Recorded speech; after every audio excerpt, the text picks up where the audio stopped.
If you want a lawyer who knows his stuff, if you want to have a visionary who knows what the future looks like 25 years in advance, and if you want to know someone who actually can run a business like a government, this is the guy. Both for Allah.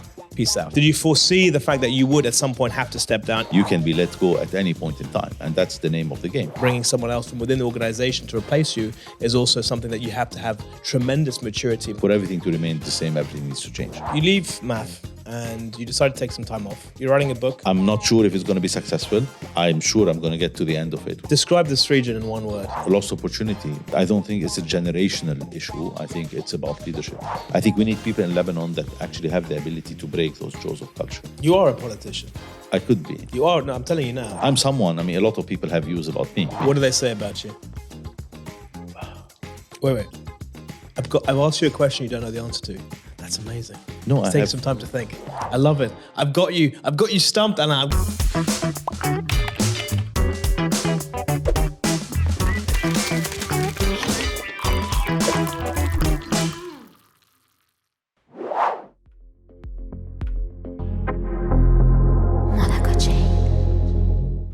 Hey guys, welcome to Inside Track with me, Luca Allam. Today's guest knows a thing or two about law. He also knows a thing or two about running MAF, Majid al-Futtaim. And he's also taken some time out now to write a book. The most important thing, though, according to my guest, is time.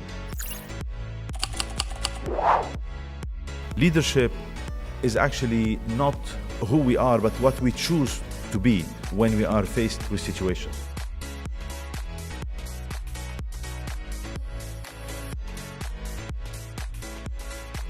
Majid al-Futtaim, being an investor and basically a long-term player in the region, we're present in every country in this part of the world. Alain Bejjani, welcome to the show. Thank you. How you Very doing? happy to be here. Thank you for having me, Luca. Yeah, absolute pleasure. Look, there's a lot to talk about. I think first and foremost, I can see you've got a little cheeky espresso mug there with me. What's happening here?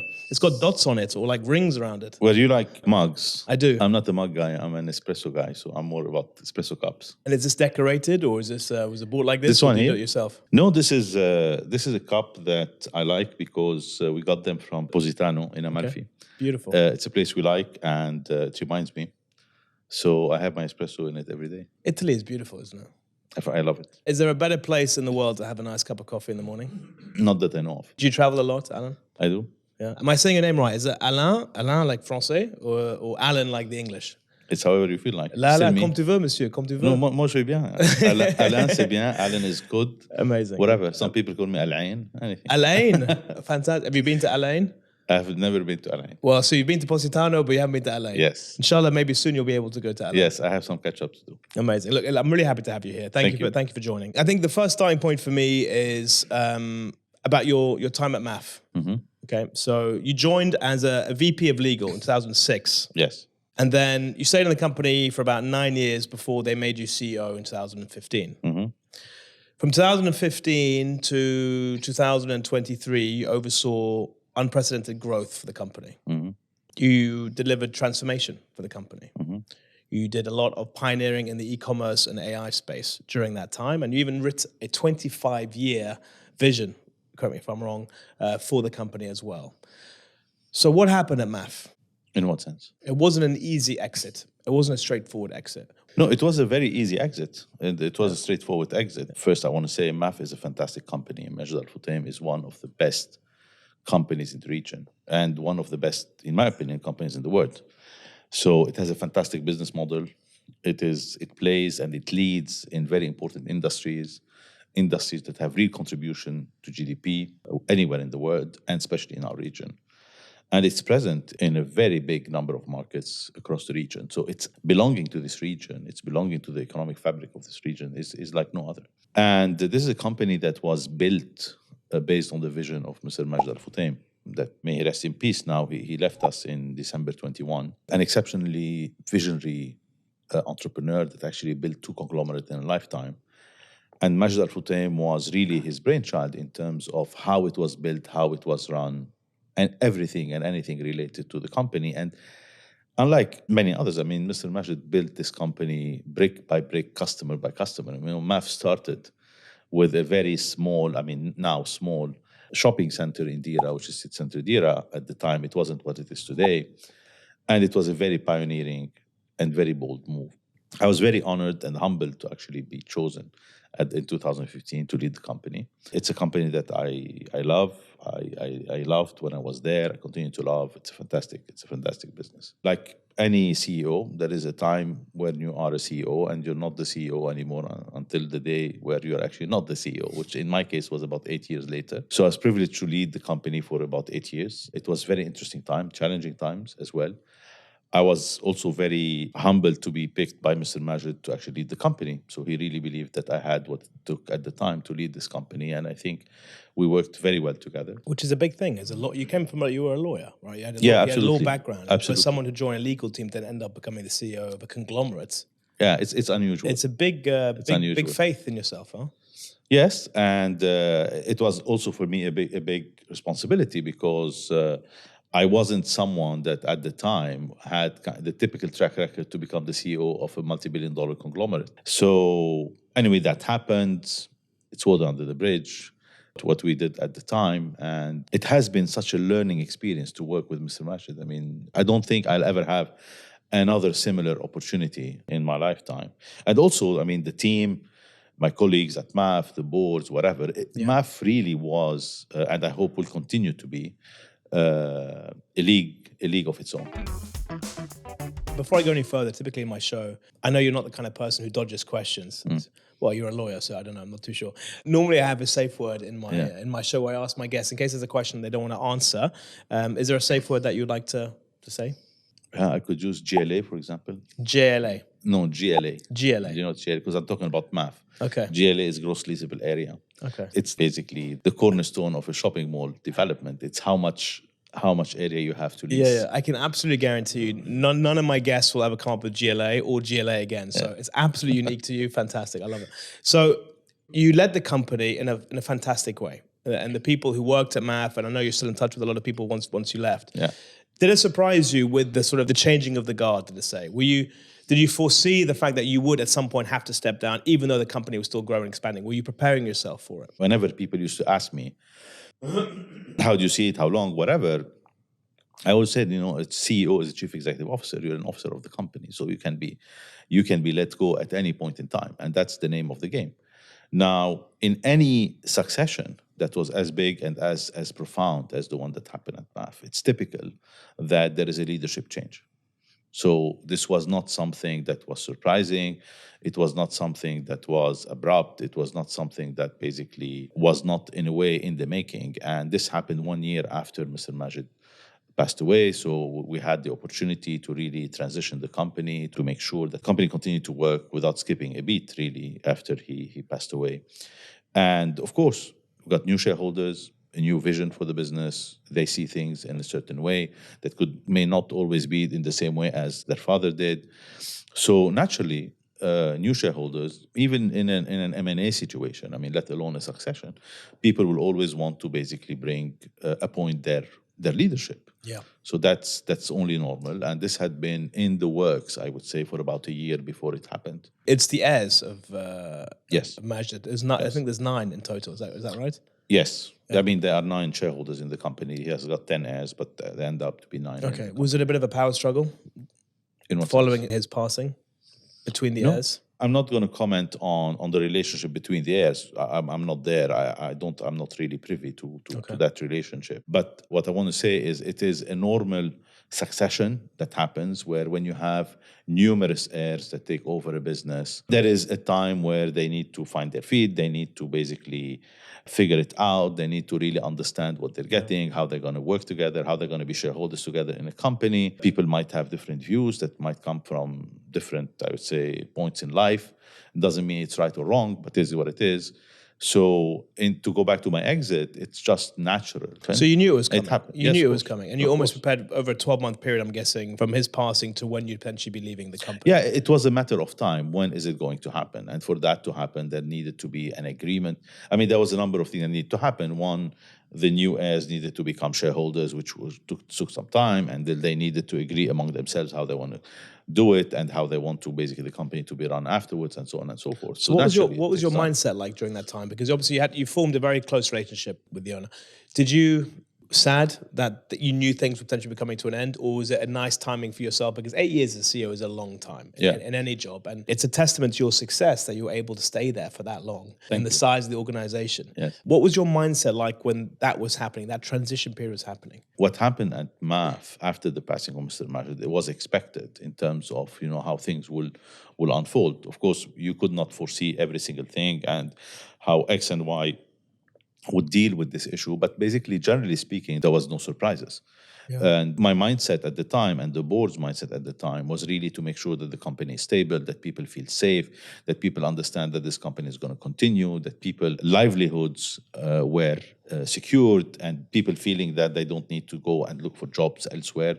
We needed people to continue to focus on what they're doing, deliver the best result we could. And this was really the priority that we were working on. Personally, I knew that it's a matter of time. I was accompanying the conversations. Basically, it was not something that was kind of, that I woke up in the morning, I discovered there is a change happening. No, this was happening. The meeting where this change happened was called 3 weeks earlier. I knew this was basically there on the agenda that was going to happen. So the mindset was primarily a mindset. We needed to make sure MAF was a success. It needs to continue to be a success. And we need to continue to strengthen it in order for it to actually be able to charter its way in the future successfully, continue to be relevant, and make sure that what Mr. Majid builds lasts the test of time, especially in that context. I think I'm very humbled and pleased by the fact that the transition was very successful. I was about to tell you. And we see now the company continues to be there and so on.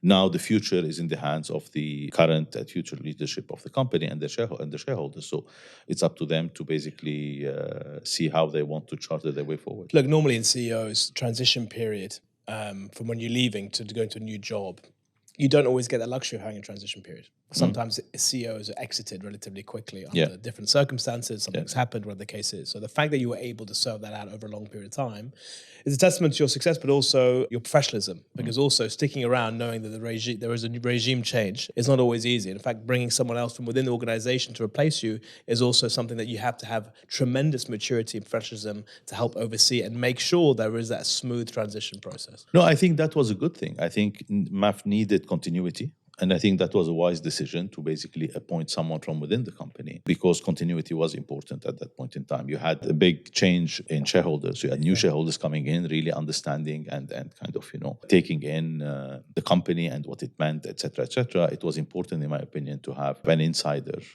to take over, which I think was a good decision. You called yourself a transformational CEO. Mm-hmm. Why is that? I personally deeply believe that there is this quote from, I think, an Italian author, if I'm not mistaken, or a philosopher, I don't know his name, but that says, for everything to remain the same, everything needs to change. So transformation is actually a constant in life. Your ability to adapt, or your ability to actually stay relevant, because adapting is about staying relevant, especially in business, is the cornerstone of any future success. So typically, we all make the mistake of, it's been working so far, we've got to say, if it ain't broken, don't fix it, et cetera, et cetera. But in reality, you drive yourself out of business, or you drive yourself into irrelevance if you don't really continue to transform yourself into what things need to be or to become. Because the world around you is moving, the markets around you are moving, the competitive landscape is moving fast, the customer expectations are moving quite fast. So if you're not ahead of the curve, you're simply going to be left on the curbside. And this is why, for example, you mentioned our 25-year strategic direction, which basically, when I came, I was, I think, a year into my role, and I said, guys, we need to look 25 years ahead. People looked at me and said, what is this guy smoking? I mean, 25 years is a long time. But when you are in a business that actually has a cycle of 10 years, building a shopping mall is a 10 years endeavor. You act like I know that. I didn't know that. Building a shopping mall typically would take about 10 years. Okay. Not just the construction, but I'm talking about, the idea, getting the land, from conceptualization all the way through to, okay. So typically it takes a decade. When you have a long-winded business cycle, okay, because shopping malls was a very big business, continues to be a very big business of Majid Futtaim. If you cannot look one cycle ahead of you, okay, you're really doomed. Because if you can't look beyond a cycle ahead of you. You're really like that. So this is why the 25-year came from. It's not just to say, I mean, you can't really predict what this world is going to be in 25 years. And you allow yourself to change that, right? So Of like course. within 3-4 years, you can adapt, you can tweak, So you can this edit. is why we said this is a 25-year strategic direction. Directionally, where do we want to go? It's not about what we're going to be doing in 25 years. It's where do we want to go in 25 years? Do we want to continue to be in this industry? Do we want to continue to be in these markets? Do we want to continue in these businesses the way we are now? Should we actually change the way we are in these businesses? Should we exit some? Should we go into others? Whatever. If you want to do that, let's say if we had decided that we wanted to go to Latin America, we needed different talent. We needed to build the talent base in order to win in those markets. And these are not choices or things that you can make fast on the go and then have them done. You really need to prepare, especially when you are a 50,000 strong organization. Yeah. So this is why it was important. It just makes sense to look one cycle ahead of you, which is about 25 years. How much did you, being a lawyer in your previous life, because you're obviously part of the, you passed the bar in Lebanon in your early days, and you obviously joined in the legal team at MAF. How much did being a lawyer actually help you in your job to keep that? Because you're known as being calm, relatively collected, relatively cool under pressure. You don't tend to lose it at every single opportunity. And I have that from good sources. So becoming a lawyer in your early stage actually helped you become the leader you are today? I personally find it extremely useful, but I'm not sure everyone would. I want to dig on that. What is the one skill set as a lawyer that you think is the most useful in business? I think that studying law gives you, or being a lawyer as well gives you, is few things that are very useful in my case, in my experience. One of the biggest unknown that people navigate in business life is the legal side. It's like a mystery. So when you have an engineering, for example, degree, or when you have other economy or business or whatever, typically people are quite weak on the understanding of the legal framework they're operating in. So they kind of have to trust someone to tell them what's there, and it's not always easy because for some people, making decisions in ambiguity, is not always as obvious. So it's too ambiguous, and it's not something that you can really learn. I mean, it's something that you really need to understand, to think through the process, the logic, the whatever. So that's one. In my case, this has been very useful. Understanding the legal framework you're operating in and understanding the legal consequences, or basically do's and don'ts related to a business action that you're taking, is extremely important. And really understanding the limits of what you can do and what you cannot do, where you are within the law, where you would be actually in breach of something or whatever, is extremely important, because any decision that you make as a businessman has legal implications one way or the other. And then there is the other aspect, which is basically what I call the thinking, the ability to process. And you have to be very fact-based when you are a lawyer, or when you are a legal graduate, and then when you are a lawyer. There are two things that are extremely important. One, you have to be very fact-based. So you have to put the emotions out, which in itself, for a lot of people, is very difficult. For a Lebanese person particularly, is quite difficult. Yeah, I totally agree with you. And on the other side, you also have to put yourself in someone else's shoes and really understand how other people, and that's what the legal training as a lawyer helps you in, to really understand not only how other people would see it, which is basically the other party, but also how a judge would look at it, someone that is totally unbiased, or supposed to be unbiased to any party.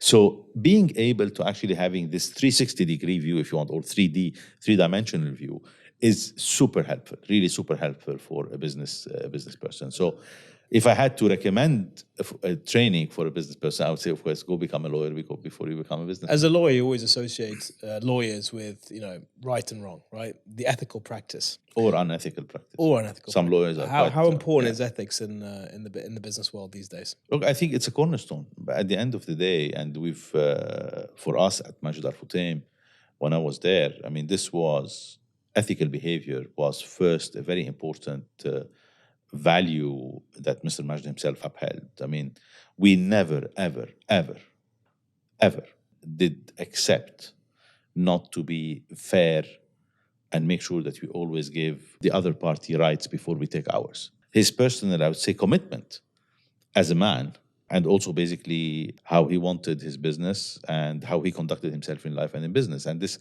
trickled down into the company before I joined the company. I mean, it's not me.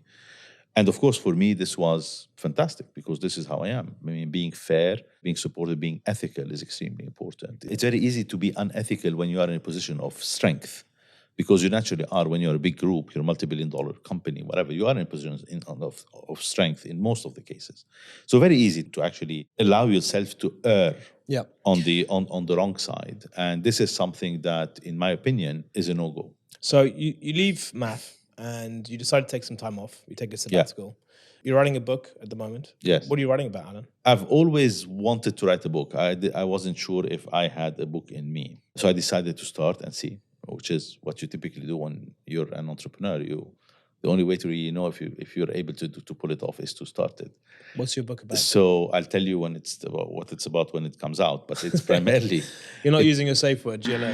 No, it's primarily about leadership and how I see the world. So really it's about how I see things. And I was very excited about the idea of writing a book and being able to really kind of, put all my, I would say, IP, if you want, together in one place. Okay. So I'm not sure if it's going to be successful. I'm sure I'm going to get to the end of it, which is very important. And then once I get to the end of it, I'll decide how I take it forward. So what makes you tick? What is it that makes you do what you do? What makes me tick, I think, is impact. I'm someone who is very driven by impact. It's very important for me to make things happen, to touch people's lives positively, and also to make sure that we, as leaders, transform the reality we're living in to the better. I think our part of the world needs a lot of that. We lack leadership. I mean, I'm talking about the region in general. I'm not talking about Dubai and the UAE. We're fortunate here. But generally, this is a region that actually is punching below its weight, could do much better, but is not. And this is primarily because of the lack of leadership and lack of vision. I think we need more and more people that are impact-driven and actually have the leadership skill set and the willingness to make things happen. Yeah. We're a region with so much youth and so little opportunity, really, compared to elsewhere in the world. I don't know if you know that, but one of the things I had initiated when I was at MAF was an endeavor to really work towards more regional economic integration in order to actually grow our GDPs together. Because as a company, there's so much you can grow. If you're a private sector business, you can't grow bigger than your economies. And one of the biggest problems of this part of the world is the fact that the economies are very fragmented and they're very small. So if you are a company in the US or in ASEAN or in the EU or elsewhere, you have one market, you have a single market. Here you have 22 markets. You have to go into those markets. You have to. And they're all very different. Have different presence, different culture, whatever. And each different legal and practices. most of these markets are very small markets. Yeah. $20 billion, $50 billion, $70 billion market, etc. While if you're in the US, for example, you have one access to basically almost a $30 trillion market. So there is no leveling of the playing field. While we have about 450 to 500 million people. So it's a market that's as big, more youth, a lot of drive for lifestyle. Describe this region in one word. Describe the region in one word. It's difficult. I would say lost opportunity. I would say, punching below its weight, really. Time is important to you. So you've obviously taken some time off, and the currency of time for you is, when we spoke before, is super critical. So talk to me a little bit about the concept of time and how you choose to spend your time and the learnings and insights that you have around it. Turning time into something that's really enjoyable. It's very easy to suffer from time. And it's very difficult or very rare for people to really enjoy their time. And people say, I'm enjoying my time. What does it mean you're enjoying your time? It could be doing nothing but really having fun, or doing a lot and still having fun. I think it's very important to be able to enjoy your time. And this for me is very important. There is no possibility to achieve anything if you're not really enjoying your time. So enjoyment is the most important thing. Yeah. So how do you enjoy your time? By doing what I'm doing, which now is not much. Okay. I love it. Okay. I did not think at any point in time that I'll be able to adapt so well to actually going from a very busy schedule, very busy life, to actually really doing what I feel like doing when I feel like doing them for as long as I want. Are you able to spend more time? You've got 2 daughters, right? You able to spend more time with your family? Not much, because since then, my 2 daughters are in the US, so I'm able to visit them more often. But sadly, they're not with me as much as they were with me before. So, but that's life, and I'm very happy for both of them. They're doing things that they love. One of them is doing her PhD in psychology, and the other one in engineering. And they're having a blast, both of them. They should be. They're in their 20s. 20s are a great time. Yeah, but there's also this thing about it's not easy to be able to do these things. You're happy in your 20s, but at the same time, there is an adaptation. There is also a very competitive reality. And I'm very happy to see that both of them are very competitive.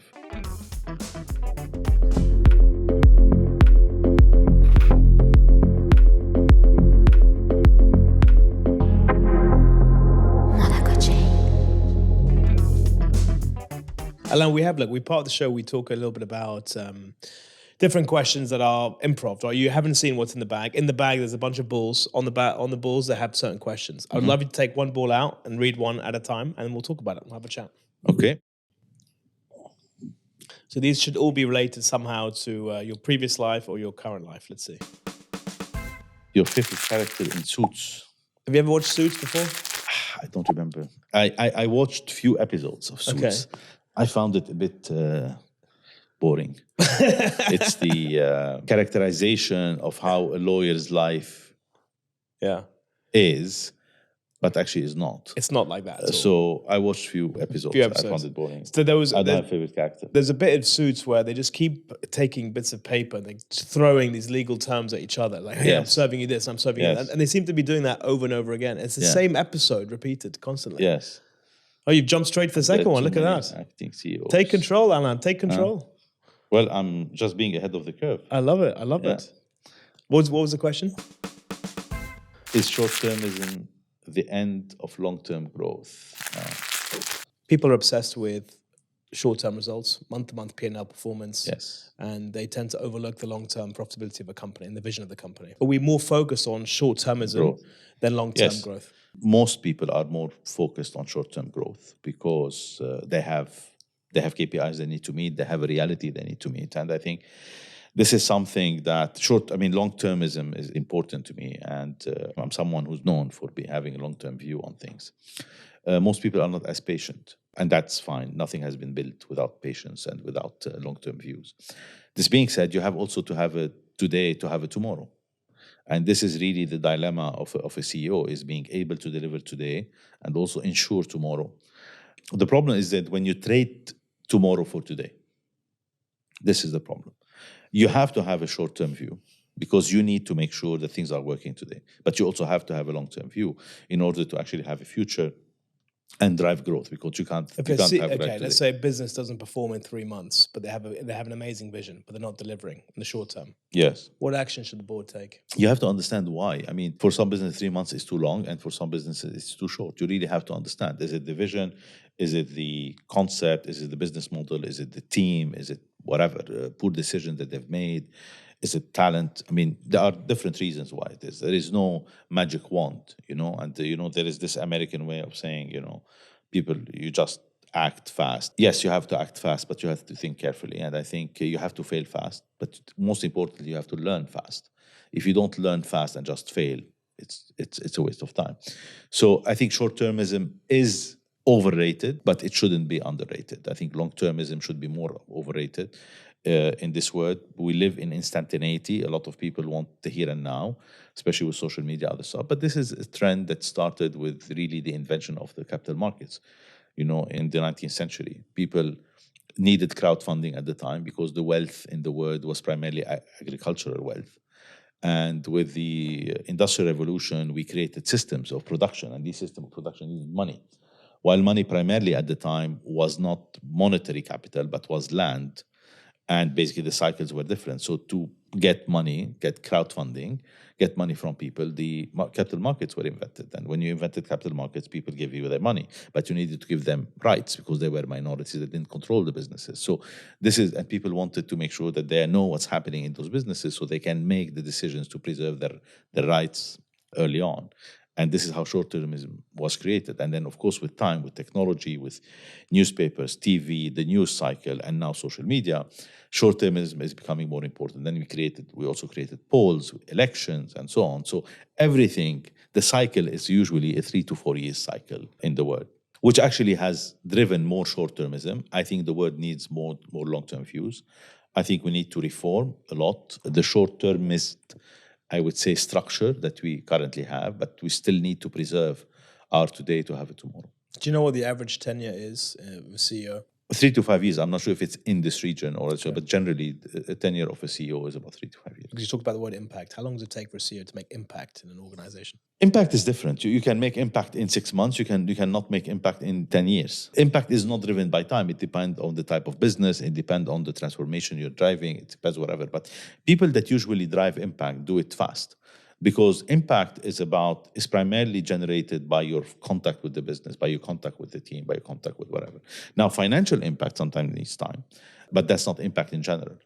Okay. You talk very fast, Alan. Do I? Yeah. You need more questions? No. I'm just curious to see how many balls can you put in one hand. I don't know. This is the first. Most people put it on the table. You're going to keep holding it. What's the next one? That's a smaller ball. Elon Musk, like or dislike? Like. Why do you like Elon Musk? I have no judgment on the individual as a person. I don't really care. I'm really driven by the impact he has driven. This is a guy who has, in modern times, I think, one of the people that had the most impact on our world and impacting our lives on a daily basis. So you can't not like it. Now, you may not like the way he does things or the way he does things. Different people have different views. This guy has been able to basically revolutionize industries, whether it's the automotive industry with EVs, setting new standards, whether it's space, whether it's telecom. You talked, Alain, before about the importance of not worrying about failure, right? So Yeah. don't be scared to fail. Do you think he has that? Of course, there is a lot that we can hearsay and, it's perception. But as long as you haven't really met the person and had a real conversation or basically been in close proximity of that person, you can't really have a serious judgment.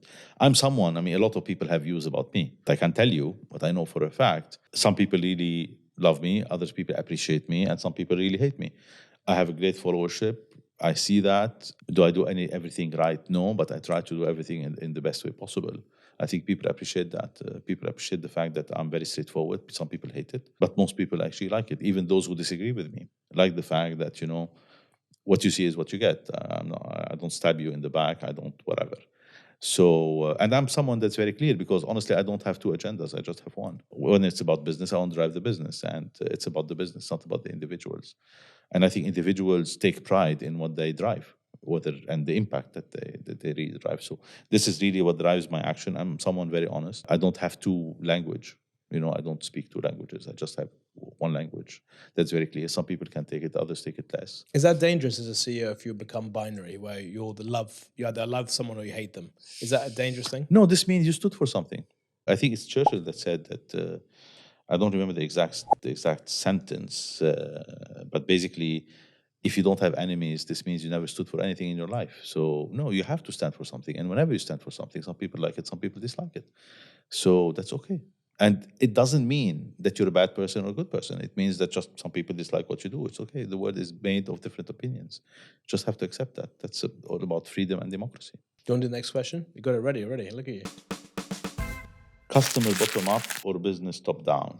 So is it more important to focus as a business with a customer up approach, with customer centricity, or is it important to drive a business from a top down perspective? Both. If you had to pick? I'll pick both. Because you can't pick. This is not a matter of what I like. It's about what is needed. And take, for example, I think one of the companies that had the biggest impact in that sense was Apple. And also, I would say Majid Futtaim in our part of the world, with Ski Dubai, for example, with the malls, with the hypermarkets at the time, and so on.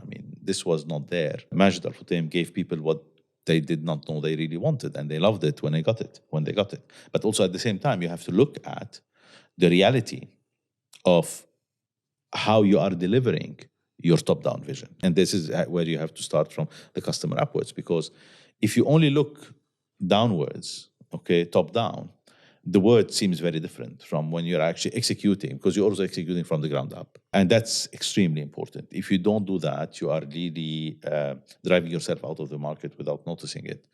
And by the time you notice it, it's too late. Apple is a great example of a top-down organization in terms of vision, saying, I'm going to create something that people don't really need, but they would love because of design and because of a user interface and so on and so forth. And people discovered it and actually loved it. And now we have a $3 trillion company based on that actually change our lives in so many ways and change industries in so many ways. So sometimes you have to have, not everyone does, but some people who have their vision But is it have to already- have the yeah. ability to do it. Yeah. But you have to also always have a bottom-up view as well. Is it too simplistic to say, and I probably know the answer to what you're going to say already, Okay. but is it too simplistic to say customer up is short term, and then looking at a situation or vision and being able to deliver a top-down approach is much more long-term? No. So what was I going to say? It is too simplistic to say. No. What I think is customer up is also very long-term, because you can't only sell a dream. The dream has to touch them. People have to feel it, and they only feel it bottom-up. So you have to deliver it in the best possible way. And you have to make sure that people are really enjoying it, and you have the ability to deliver it sustainably, to deliver it day in, day out in the best possible way, and to continuously improve on that. Otherwise, the great idea continues to be a great idea, but actually people can't relate to it. Okay. You ready for another ball? You enjoying the balls, by the way? Yeah, they're nice. So, harshest learning you experienced in business? Wait. I've asked you a question you don't know the answer to. That's amazing. No, Take some time to think. I love it. I've got you stumped, Alain. I've got you stumped. No, I wouldn't say Fantastic. that I don't have the answer. I wish I had this ball first. I'm Huh? thinking, which answer should I give you? Ah, there it is. Because There's the comeback. There's the lawyer comeback. I'm thinking about the harshest learning in business, but actually it's a learning in business and in life. And this is, I would say, it looks like unfairness, but actually it's not just unfairness. It's, you learn with time, and of course you learn it in business, that different people have very different vantage points. And these vantage points sometimes are emotionally generated or not. But these different vantage points lead them to actually very unfair behavior or very unfair outcomes towards you. And you need to make sure as a CEO or as a leader in general, whether you're a CEO or not, you need to make sure that you are as rounded as possible in your understanding of the different vantage points that are around you, in order to make sure that you, I would say, rein them in, and you create this federation around you. You federate opinions around you, and so on and so forth. But it can be very harsh. It can be also very unfair. So what was the single harshest thing that's happened to you? I can't remember one that was very harsh. Honestly. You ever made to feel embarrassed? No? Were you ever given as a scapegoat? Yes? Were you blamed for things that you didn't do? Of course. But it wasn't something that... And you're okay with that? Yeah, it wasn't something that bothered me, because it comes with the territory, and it's really about how you deal with it. And I've always been of that view. I mean, you know, there is this thing about when life hands you lemon, what do you do with them? It's really about how do you deal with what you... Most of what happens to you is not coming from how smart you are, from how strong you are, from whatever. It comes from how other people see you and what people do to you. You can't predict that all the time. So you just have to be able to take that in, turn it around, and make the best out of it, because that's a reality. Have you always had that, Alan, or is that something that you've learned, especially with your law background? Look, I've learned a lot. Honestly, I've learned a lot being a lawyer, of course, because you learn from other people's mistakes when you're a lawyer, generally. So it's a very privileged position. And I've learned a lot I had a role when I was 28 to 32, 33 in government in Lebanon at the time with the late Prime Minister Rafi Hariri. I was the executive vice chairman of the Investment Development Authority of Lebanon. And this is where I learned so much, because I entered really the world of politics very early on. You are a politician. I could be. You are. No, I'm telling you now. You're straight up. If you say so, I believe you. 100%. You got my vote. Whatever I say, you'll spin it. You'll turn it. You'll GLA it. Yeah. I didn't GLA anything yet. I know. I'm well aware. But I really learned a lot very early on. And I was very grateful of that experience, because I used to tell myself what I know by the age of 30, 31 at the time, I could have spent a whole lifetime not knowing it. You see so much, and you really see how life really works and how people really works. So I think this was a very formative and a very interesting period of my time. Of course, afterwards with MAF was the other extremely formative one, especially when I became CEO. But honestly, what was the most formative for me was the promiscuity and the day in, day out interaction with Mr. Majid. Would you ever run for election in Lebanon? No, I wouldn't run for election. But you talked about the importance of this region needing impact. Yes, this is a dilemma. Honestly, this is a big dilemma. I always encourage people to do so, but then I say, would I do it myself? I don't think so. What's stopping you? I'm not sure where you can actually drive the biggest impact. Would you be able to drive the biggest impact by running to elections, or would you be able to basically drive the biggest impact in doing other things? And that's something that still plays on my mind. Lebanon needs, I like the region generally, but Lebanon in specifically needs great leaders today. And of course, if great leaders do not vote and do not get elected, you're not going to get a better outcome. And with what we have, it's not going to work. We all know it. Unless they really change their behavior, which is kind of, believing in Santa Claus. So Lebanon needs good Lebanese talent to be willing to basically get their hands dirty and make things happen, whether by getting elected or other stuff.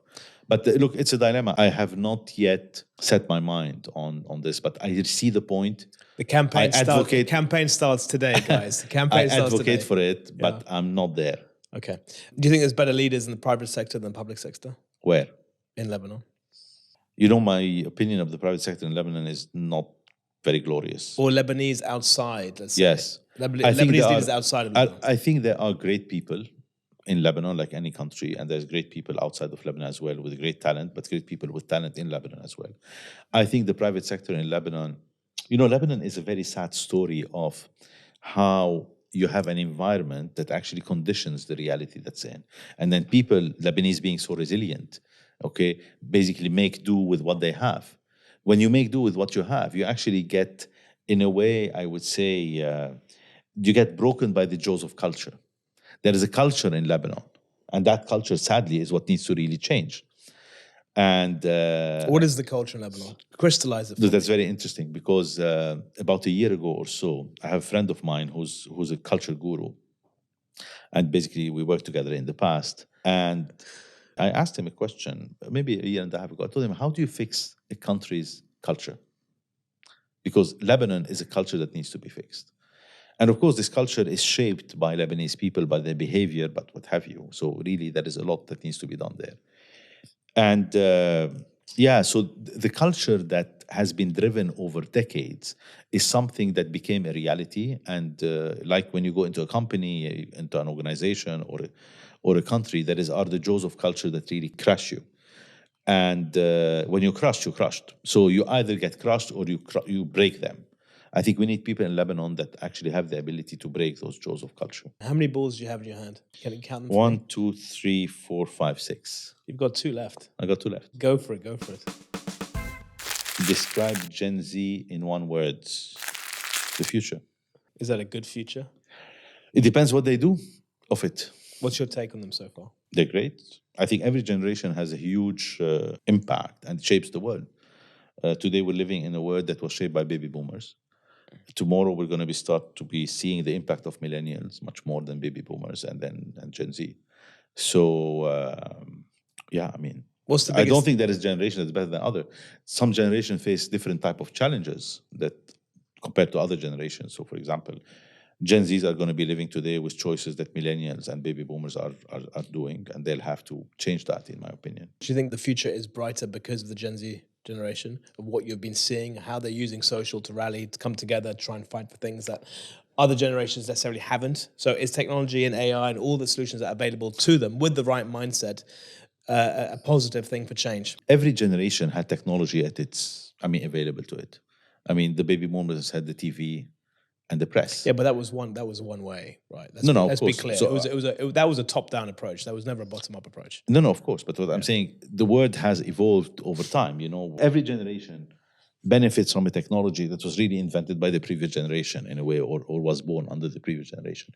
Now we've got, for example, AI that's coming into the fold in such a strong way, and that will shape the world going forward.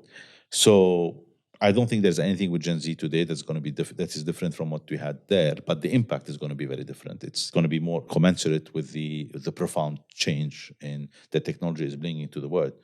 Is Gen Z as individuals better than baby boomers when they were the Gen Zs of that time? I'm not sure. The world has changed, that's all. But the jury is still out until you see what happens with it. But if you look at the history of the world, I don't think there's a generation that's better than others.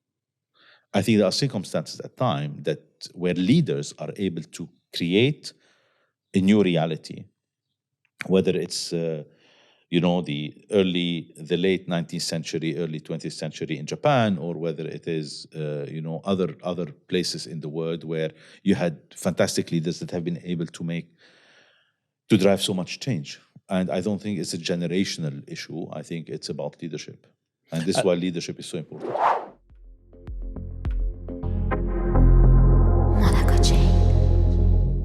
It's been great. You're a tremendous thinker. You're a tremendous leader. You've got a great track record. Looking forward to the book. No idea what it's going to be about, but I'll pretend to understand what it is when it does come out. I'm sure you will understand what it is, although you might pretend otherwise. Oh, that's very kind of you. That's very kind of you. No, but thank you so much for being part of the show. Thank you for having me. Guys, thank you as well for watching. Please like, subscribe, and share, and we'll see you soon on The Inside Track.